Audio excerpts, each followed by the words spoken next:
어제 시카고 멀시병원 총격 사건으로 경찰관과 용의자를 포함해 총 4명이 사망했습니다. 연방법원이 미립국자 망명 신청 자격 금지 행정명령에 대해 이행 중지 명령을 내렸습니다. 민주당 지지자의 절반 가까이가 새 하원의장 선출을 희망하는 것으로 나타났습니다. 최근 뉴욕과 뉴저지주에서 홍역 환자가 급속도로 확산되고 있습니다. 뉴저지주 내일 관련 환경 법안이 강화될 전망입니다. 이상은 이 시각 주요 뉴스입니다. 시청자 여러분 안녕하십니까? KBN 뉴스입니다.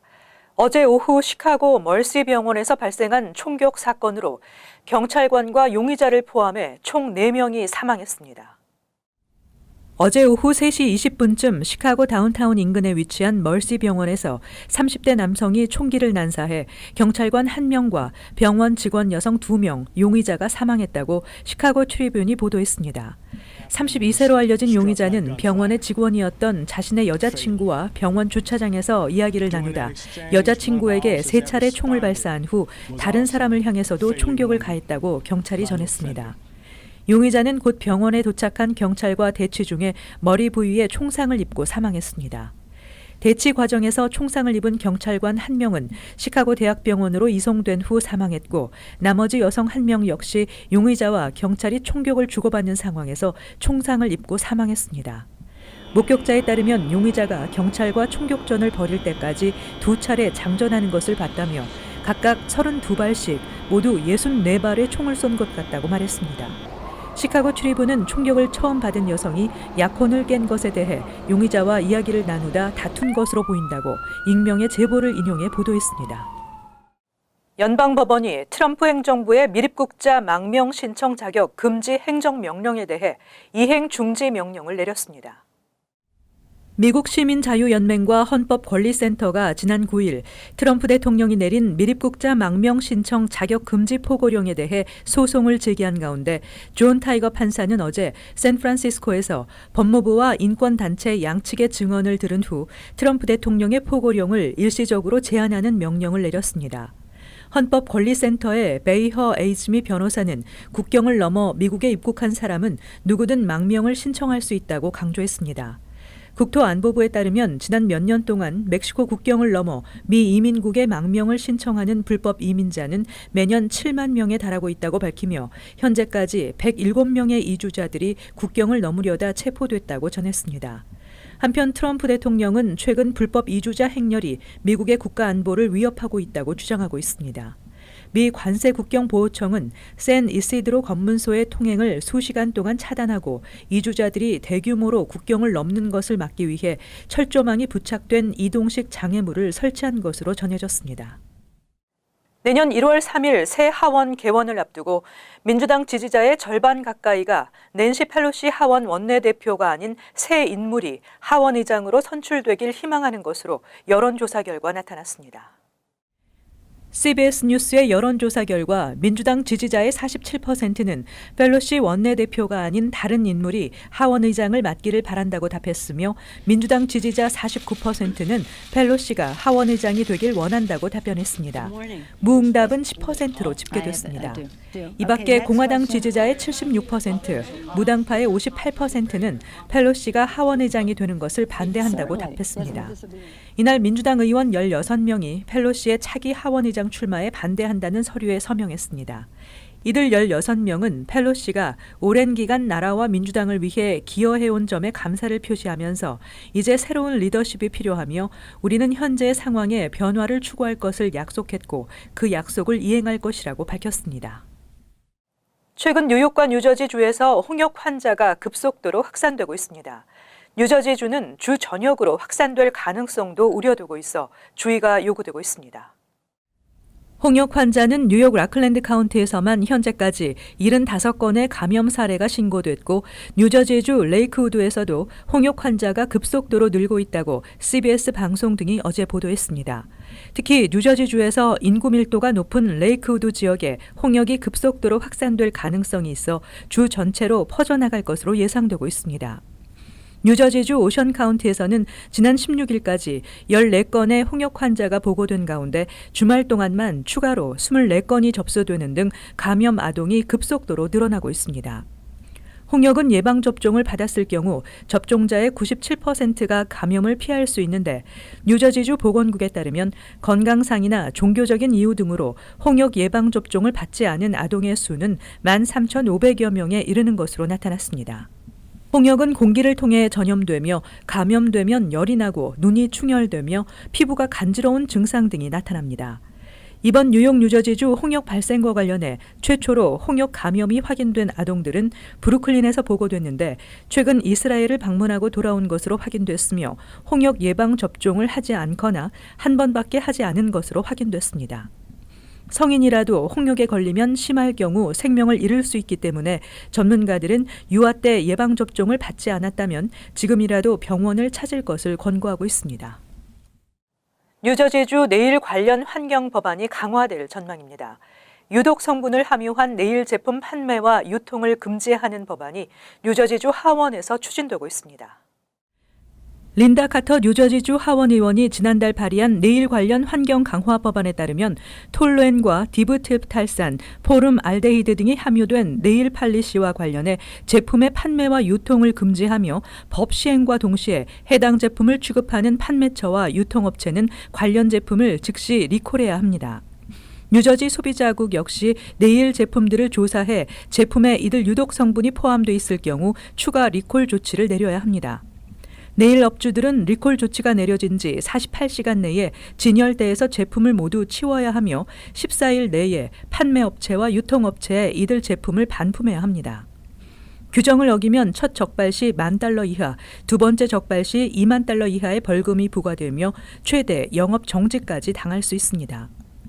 한편 네일업계는 유독 성분이 포함되지 않은 비건 제품을 사용할 경우 가격대가 일반 제품에 비해 높기 때문에 가격 부담이 커져 소상인들에게 운영비 부담이 크게 늘어날 것으로 우려되고 있습니다.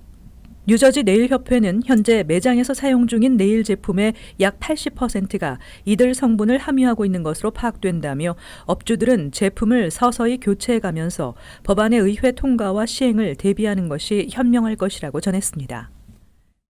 피리 연주자 가민 씨와 작곡가 김기영 씨가 한국의 전통 소리를 재해석한 창작 음악을 무대에 올립니다.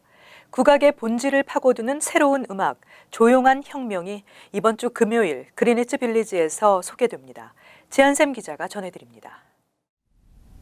한국 전통 소리를 현대적으로 재해석한 창작 음악과 다양한 예술 협연이 펼쳐지는 음악회, 조용한 혁명이 오는 23일 뉴욕 맨해튼 그리니치 빌리지에서 펼쳐집니다.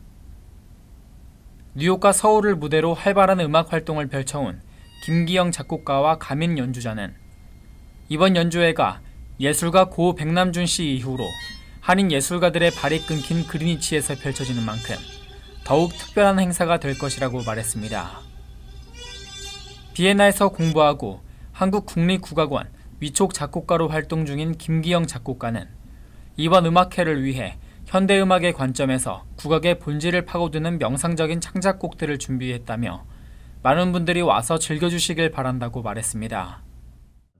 지금의 현대 음악이 현대 공연 예술 아니면 그리니치 빌리지에서 일어날 수 있는 그런 게 지금에 와서 이렇게 변형이 돼서 한국 사람들이 한국 음악 가지고 또 이렇게도 또 재현하는구나 이런 거를.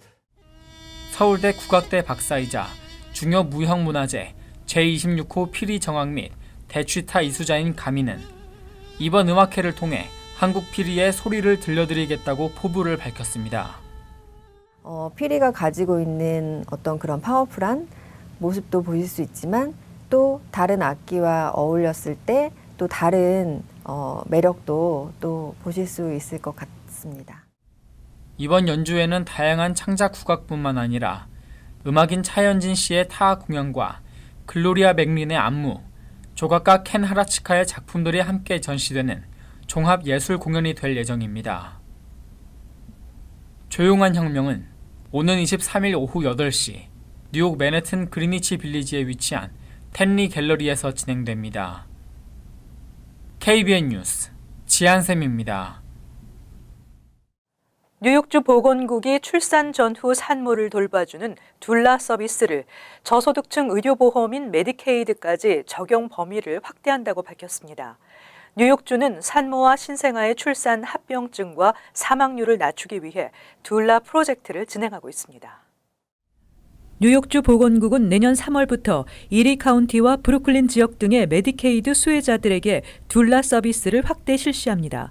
둘라 서비스는 임신 초기부터 출산 후 여성들의 출산 합병증 등의 발병을 예방 관리할 수 있도록 도움을 주는 것으로 메디케이드 수혜자들에게도 서비스 혜택을 확대해 시범 운영할 예정이라고 주 보건국이 밝혔습니다.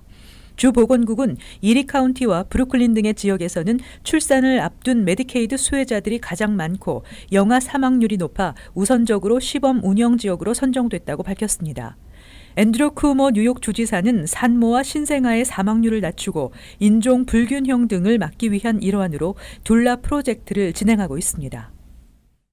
경제적 파탄으로 스스로 죽음을 선택하는 옐로캡 기사들이 늘어나고 있습니다. 뉴욕시 옐로캡 업계는 뉴욕시가 추진하고 있는 혼잡세 적용에서 제외시켜달라고 호소하며 생존권 보장을 촉구하고 나섰습니다.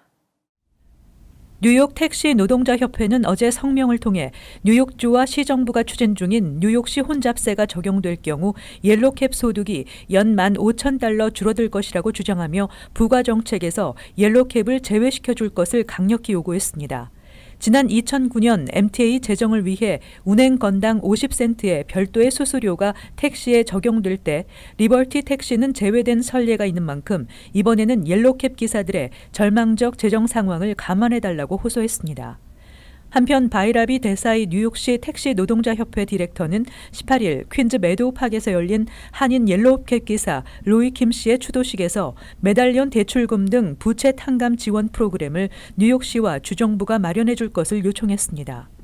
로이 킴 씨는 메달리온 구입으로 인한 경제적 부담에 시달리다 지난 5일 베이사이드 자택에서 스스로 목숨을 끊은 채 발견됐으며 올 들어 자살한 뉴욕시 8번째 택시 기사입니다. 현재 우버와 리프트 등 차량 공유 택시들이 급증하면서 옐로캡의 메달리온 가격은 5년 전 $120만 $30만 거래 가격이 떨어진 상황입니다.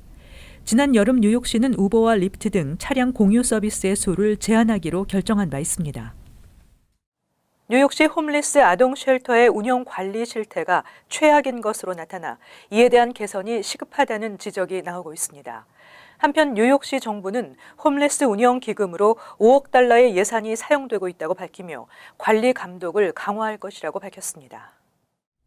비영리 단체 아동 커뮤니티 서비스가 운영 중인 브롱스와 브루클린 등 5군데의 홈리스 아동 보호시설 실태 보고서에 따르면 이들 홈리스 아동 보호시설 5곳 모두 최하 등급을 받았습니다. 쉘터에 영유아가 사용하는 침대의 안전장치는 파손된 채 방치되어 있고 전기 감전 사고를 방지하기 위한 컨센트 안전용품 등도 제대로 설치되지 않았습니다. 아동 커뮤니티 센터는 뉴욕시에서 운영되는 89곳의 홈레스 쉘터 중 30%를 운영하고 있는 비영리 단체로 올해에도 홈레스 시설 운영 기금으로 $2,130만 신청한 상태입니다. 한편 뉴욕시에서는 홈레스 시설 운영을 위한 기금으로 2015년에서 2017년도에 $5억 1,760만 지원한 것으로 밝혀졌습니다.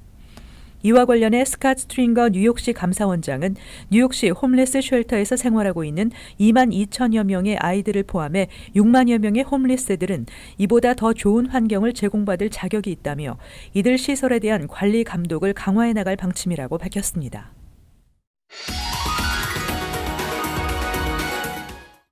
이어서 LA 지역 한인사회 소식입니다. LA에서 마약 근절을 위한 한인 청소년 포럼이 개최됐습니다. 화랑청소년재단은 LA의 팬퍼시픽 액티비티 센터에서 연방법무부와 연방마약단속국과 함께 DA 틴 아카데미 포럼을 열고 청소년들을 대상으로 마약 남용의 문제점과 예방법 등을 알리는 캠페인을 전개했습니다. 특히 이날 포럼에서는 최근 급증하고 있는 전자담배 위험성과 마약과 함께 흡입할 경우 발생하는 문제의 심각성에 대한 이슈도 다뤘습니다. 한편 연방마약단속국은 청소년들의 구매 방법이 교묘해 학부모나 학교에서 발견되기 어려운 만큼 각별한 관심과 주의가 필요하다고 강조했습니다. 라스베가스에서 전 세계 수산물을 한자리에서 볼 수 있는 시푸드 쇼가 열렸습니다. 수산물 전문업체인 오션 프레시 그룹은 어제 라스베가스에서 제16회 시푸드 쇼를 열고 한국, 캐나다 등 500여 명의 요식업계 관계자들과 수산물 공급업체 26곳이 참석한 가운데 각 지역 수산물을 홍보하고 쿠킹 강좌를 통해 품평하는 시간을 마련했습니다. 특히 이번 행사에서 살아있는 광어 등 한국 수산물의 요리법이 주목을 받았습니다. 한편 행사에 참가한 제주 수협은 활어 이외에 미주 시장에서 가격 경쟁력을 내세울 수 있는 현지에서 가공한 광어 필렛을 출시해 미 전역에 공급할 계획이라고 밝혔습니다. 이어서 간추린 소식입니다. 한인 하버드 대학생 박진규 씨가 세계에서 가장 영예로운 장학금 중 하나인 로즈 장학금 수상자로 선정됐습니다. 다카 학생으로는 최초의 수상자로 선정됐으며 미국에서 선정된 32명의 장학생 중 1명으로 내년 영국 옥스포드 대학교에서 학업을 이어간다고 발표했습니다. 7살 때 부모와 함께 이민을 와 퀸즈 플러싱에서 자란 박 씨는 하버드대에서 분자, 세포 생물학 전공, 인종 이주 권리학을 부전공하고 있습니다. 마이클 블룸버그 전 뉴욕시장이 자신의 모교인 존스 홉킨스 대학교에 저소득층과 중간 소득계층 학생들을 위한 장학금으로 18억 달러를 기부하겠다고 밝혔습니다. 존스 홉킨스는 기부금으로 내년 가을 학기부터 학생들의 수업료 대출금을 탕감하는 등 실질적인 재정 지원 패키지 사업을 시작할 수 있을 것이라고 발표했습니다. 대학은 학생들이 갚을 필요가 없는 장학금 형태로 지급을 할 예정입니다. 뉴욕시 지하철에서 나치를 상징하는 문양의 스티커가 발견되면서 경찰이 용의자를 공개 수배하고 있습니다. 스티커를 부착하고 있는 용의자를 지하철에 탑승하고 있던 한 승객이 사진을 찍어 경찰에 신고하면서 인종 증오 범죄로 수사가 진행 중입니다. 경찰은 용의자가 40대 남성으로 추정되며 범행 당시 검정색 잠바를 입고 5피트 10인치의 키에 170파운드 정도의 체격이라며 적극적인 제보를 당부했습니다. 뉴저지주에서 스포츠 도박이 허용된 지난 6월부터 4개월 동안 스포츠 도박 시장 규모가 6억 달러에 달하는 등 폭발적인 성장세를 보이고 있습니다. 이외에도 최근 아틀란틱3 카지노 2곳이 다시 문을 열면서 지난해 대비 카지노 매출이 6% 느는 등 도박 산업에 많은 돈이 몰리고 있습니다. 올해 뉴저지주 카지노와 레이스 트랙이 거둬들인 순수입은 5,200만 달러인 것으로 밝혀졌습니다. 계속해서 환율과 증권 소식입니다.